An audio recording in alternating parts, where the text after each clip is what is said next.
Assalamualaikum warahmatullahi wabarakatuh. Kami dari kelompok 1 kelas F akan memaparkan materi mengenai subjek hukum internasional. Selamat menyaksikan. Yang pertama, saya akan menjelaskan mengenai pengertian dari subjek hukum internasional. Subjek hukum internasional adalah segala sesuatu yang menurut hukum dapat memiliki hak dan kewajiban serta memiliki kewenangan untuk melakukan hubungan hukum atau bertindak menurut ketentuan hukum internasional yang berlaku. Oke, baik, kali ini saya akan menjelaskan jenis-jenis subjek hukum internasional. Yang pertama ada negara. Jadi negara itu merupakan subjek hukum internasional yang paling utama dan berusia paling tua karena yang pertama kali muncul sebagai subjek hukum internasional. Lalu negara itu dapat mengadakan hubungan-hubungan hukum internasional dalam segala bidang kehidupan masyarakat, baik dengan sesama negara maupun dengan subjek hukum internasional yang lain.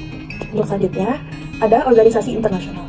Berdirinya organisasi internasional didorong oleh keinginan untuk meningkatkan dan melembagakan kerjasama internasional secara permanen demi mencapai tujuan bersama. Contohnya itu ada organisasi internasional yang memiliki keanggotaan secara global seperti PBB. Selanjutnya ada organisasi internasional yang memiliki keanggotaan global dengan maksud dan tujuan yang bersifat spesifik, misalnya World Bank. Untuk yang terakhir ada organisasi internasional dengan keanggotaan regional, contohnya itu ASEAN. Palang Merah Internasional. Gerakan Palang Merah dan Bulan Sabit Merah Internasional merupakan kumpulan dari organisasi kemanusiaan terbesar di dunia. Gerakan ini memiliki 3 komponen utama. Yang pertama, Komite Internasional Palang Merah, yaitu sebuah komite yang berpusat di Geneva, Swiss, yang memiliki kewajiban khusus di bawah hukum bagi kemanusiaan atau humanitar internasional. Yang kedua, ada Federasi Internasional Perhimpunan Palang Merah dan Bulan Sabit Merah, yaitu merupakan badan keanggotaan dari Perhimpunan Palang Merah dan Bulan Sabit Merah Nasional dari setiap negara yang didirikan untuk mengkoordinasi aksi bantuan internasional dan mempromosikan aktivitas kemanusiaan internasional. Dan yang ketiga, ada Perhimpunan Palang Merah dan Bulan Sabit Merah Nasional dari 186 negara. Tahta Suci atau Vatikan. Vatikan atau Tahta Suci diakui sebagai subjek hukum internasional dikarenakan alasan sejarah. Vatikan diakui sebagai subjek hukum internasional berdasarkan Traktat Lateran pada tanggal 11 Februari 1929 antara Italia dan Vatikan mengenai penyerahan sebidang tanah di Roma yang menjadi wilayah Vatikan sekarang. Meski tugas dan wewenang Vatikan tidak seluas negara karena sebatas di bidang kerohanian dan kemanusiaan, namun wibawa dan pengaruh Paus sebagai pemimpin tertinggi Vatikan dan umat Katolik di dunia sudah diakui. Meskipun kerap disebut Vatikan, Tahta Suci tidaklah sama dengan negara kota Vatikan yang baru ada sejak 1929, sedangkan Tahta Suci sudah ada sejak masa permulaan agama Kristen. Kaum beligrensi adalah para pihak yang bersengketa dalam suatu pertikaian bersenjata.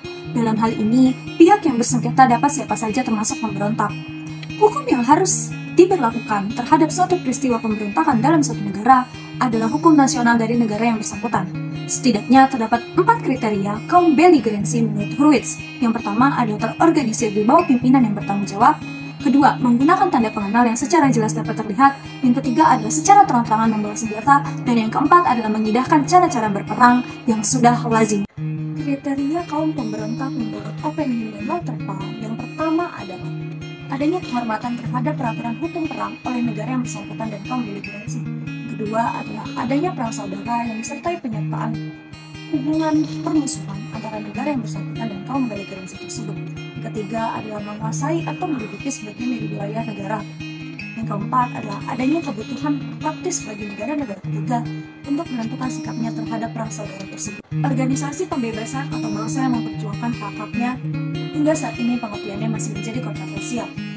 Hanya dapat diakui sebagai subjek hukum internasional ketika masih berjuang untuk mewujudkan cita-cita dan tujuannya. Tidak setiap konflik atau pergolakan dalam suatu negara atau wilayah dapat dengan mudah mendapatkan predikat sebagai organisasi pembebasan atau bangsa yang memperjuangkan hak-haknya. Berikutnya ada individu. Pada masa awal perkembangan hukum internasional, individu hanya dianggap sebagai subjek hukum nasional. Namun, dengan seiring berjalannya waktu, hukum internasional telah memberikan hak-hak dan kewajiban secara langsung kepada individu. Jadi, individu dapat dimintakan pertanggungjawabannya secara langsung atas tindakan yang diduga melakukan pelanggaran terhadap ketentuan-ketentuan hukum internasional. Terdapat penuntutan penjahat-penjahat perang di hadapan Mahkamah Internasional atau biasa dikenal dengan ICJ, International Court of Justice, yang diadakan secara khusus untuk negara-negara sekutu yang menang. Dalam peradilan yang dilakukan di Nuremberg dan Tokyo, para penjahat perang tersebut dituntut sebagai individu atas perbuatan yang diklasifikasikan sebagai berikut. Yang pertama, kejahatan terhadap perdamaian. Yang kedua, kejahatan terhadap kemanusiaan. Yang ketiga, pelanggaran terhadap hukum perang. Dan yang keempat, permufakatan jahat untuk mengadakan perang. Subjek hukum internasional yang berikutnya adalah wilayah perwalian, bermula dari sistem wilayah mandat pada masa Liga Bangsa-Bangsa. Wilayah mandat merupakan bekas wilayah dari negara-negara yang kalah dalam Perang Dunia Pertama yang ditempatkan di bawah mandat oleh negara yang menang dalam perang. Kemudian digolongkan sebagai subjek hukum internasional berdasarkan sistem perserikatan bangsa-bangsa atau biasa dikenal dengan PBB. Selanjutnya ada organisasi internasional non-negara atau non-pemerintah yang sering disebut sebagai LSM atau lembaga swadaya masyarakat.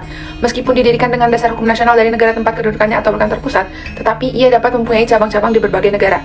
Sehingga, ia adalah suatu jaringan internasional dengan bidang kegiatan yang lintas batas negara.